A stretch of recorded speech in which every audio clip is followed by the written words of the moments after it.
In de sportjoert het voetbalduel in de haatklasse C tussen Harkemasse Boys en Apeldoorn. De Harkieten staan tweede, de gasten zesde. Een verslag van Frederik Wijma.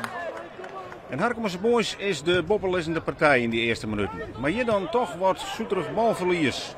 Schreeuwen de 17e minuut met Oer Yildirim.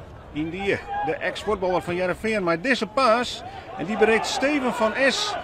En de allereerste mogelijkheid voor Apeldoorn is voor dadelijk rekken. 0-1. De paas valt precies tussen de verdedigers in. Maar het is ongeveer de Steven van S. die Jacob de Vries verslaan kan. Apeldoorn toont hem op en nij een reuzendoder.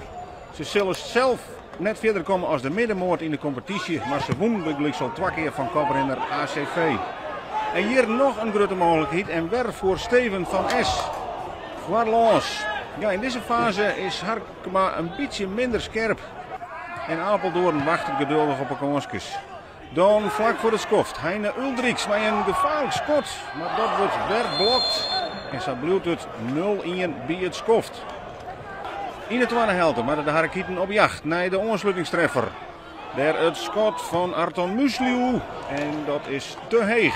Het wie het euvel van de Harkieten. Te heeg, te briek. Maar in de laatste minuut kan het nog. Robin Huisman de Jong. De vrije trap met Jonkende goal. En het is weer een nederlaag in de thuiswedstrijd van Harkemasse Boys.